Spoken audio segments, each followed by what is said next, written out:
હવે આણંદ શહેરના બોરસદ ચોકડી પાસે 50 થી 60 વર્ષનો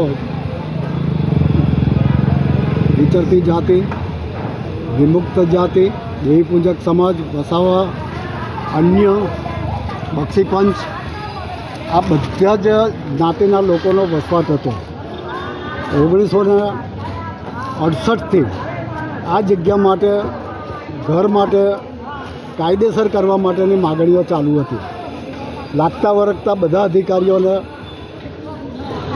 કાગળો લખીને રજૂઆતો કરેલી છે. એના જવાબો અમુક આવેલા છે. શું અને ત્યારબાદ 2008માં આ જ રીતે દબાણ હટાવવા આ લોકો આવ્યા હતા. હવે એ વખતે અમે તાત્કાલિક, એક તો આ પ્રજા બધી કાયદાની અજાણ, એટલે ક્યાં જવું ને કોને મળવું ને એ બધું જાણતા નહોતા.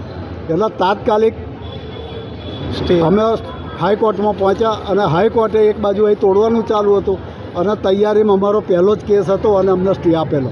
ક્યાંથી ફોન કર્યો હોય એટલે બધું અટકી ગયેલું.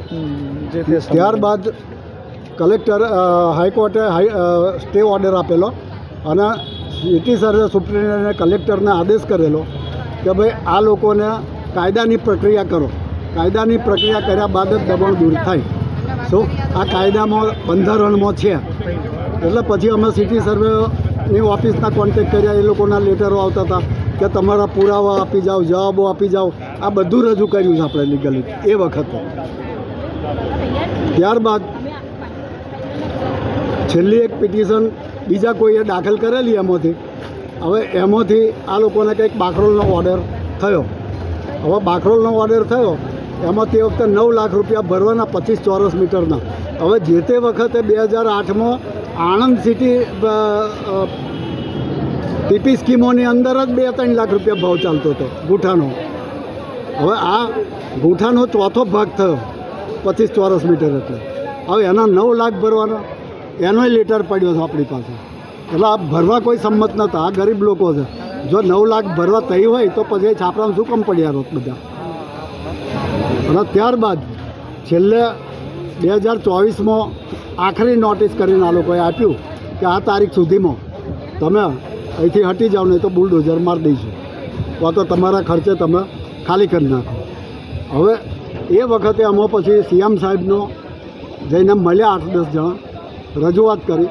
સીએમ સાહેબે કલેક્ટરશ્રીને ફોન માર્યો કે સાહેબ આ અઠવાડિયાની અંદર આટલી બધી વસ્તી જાય કઈ, આટલા બધા ઘર. એટલે પછી કલેક્ટર સાહેબે ને કહે છે કે તમે મળજો અને ત્યાંથી ફોન કર્યો. ત્યાર પછી કલેક્ટર સાહેબે આ લોકોને બોલાયા અને કહ્યું કે તમને 1 મહિનાની હું મુદત આપું છું. આજે 14 તારીખ થાય, આવતી 14 તારીખે હું ખાલી કરી નાખીશ. તમારી મેં તમે વ્યવસ્થા કરી લો. નહીં વૈકલ્પિક વ્યવસ્થા આપવાની, નહીં કશું. આટલા લાંબા સમયનો વસવાટ બધાનો સરકારનો કાયદો. મોદી સાહેબે 2014માં કહ્યું હતું કે જ્યાં છાપરું જઈ ત્યાં આગળ પાક્કું ઘર દરેકને મળશે. એ આશા એ બધા અત્યાર સુધી વોટે ભાજપને હાલતા હતા, કોમે ભાજપનું કરતા હતા આશાએ.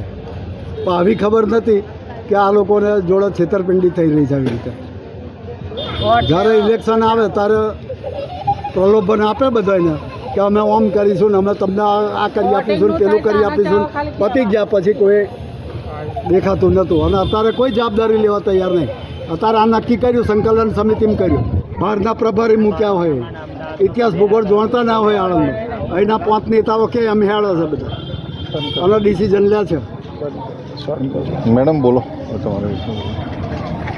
નમસ્કાર, હું આમ આદમી પાર્ટીના મહિલા પ્રમુખ કોકીલાબેન સોલંકી અને સામાજિક કાર્યકર. મારું તો એટલું જ કહેવું છે કે ગયા વખત જે ઝૂંપડપટ્ટી તોડી નાખી, વર્ષોથી લોકો રહેતા 60, 70, 80 વર્ષથી રહેતા હતા, ત્યાં સરકારે કાયદો પણ કાઢ્યો હતો કે ભાઈ જ્યાં થોડું 30 વર્ષથી ઉપર કંઈક રહે એના માટે ઘર કે જમીન આપવું.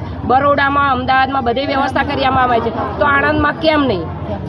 બીજું કે રામચંદ્ર આશ્રમની અંદર 15 વીઘા જમીન પડેલી છે, કોર્ટે હુકમ પણ કરી દીધેલો છે.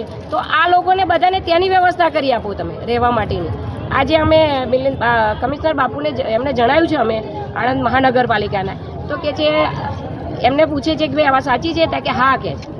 તો કે છે તમે મને બધા જ્યાં જગ્યા પડી હોય તો અમને લેખિતમાં આપો. અને કલેક્ટર સાહેબને મળો, હું એનો અમલ કરીશ. તો આ પણ અમારે આ જનતાનું એવું કહેવું છે કે જ્યાં સુધી ચોમાસાનો સમય છે અને અત્યારે આટલી બધી પબ્લિક ક્યાં આગળ જાય, ત્યાં આગળ લોકો ભૂખે પણ મરી ગયા છે, રોજી પણ જતી રહી છે, અને લોકોને ક્યાં રહેવું, ક્યાં ખાવું, ક્યાં જીવવું, છોકરાને અને ખરા ચોમાસામાં તો એવા બાળકો પણ ત્યાં મરી ગયા છે. એટલે અમારે એટલું જ કેવું છે કે આમ જનતા લોકોનું એજ્યુકેશન બધો છોકરો જતો હતો, બધાનું એજ્યુકેશન પણ બગડ્યું છે. તો આ જે આમ જનતા છે એના માટે કોઈ આણંદમાં છે ને એક તથ્થું શાસન ચાલી રહ્યું છે. કોઈ અવાજ ઉઠાવે તો અવાજ દબાવવાની કોશિશ કરી રહ્યા છે. એટલે આ જનતા માટે જે કંઈ થતું હોય એ આપશ્રીને અમારા કમિશનર સાહેબને વિનંતી છે કે જ્યાં સુધી તમારી રહેવાની જગ્યાની ફાળવણી ના કરવામાં આવે લોકોને, ત્યાં સુધી એ લોકોને વૈકલ્પિક વ્યવસ્થા કરી આપો. ના હોય તો નગરપાલિકાની અંદર તંબુ બાંધી અને બધા પબ્લિકને તમે આપો. લોકો ટેક્સ ભરે છે, વેરા ભરે છે, એ એમના પોતાનું કે ઘરનું આપતા નથી. લોકોની જનતાના ટેક્સ અને પગારનું બધું તમે આપો છો.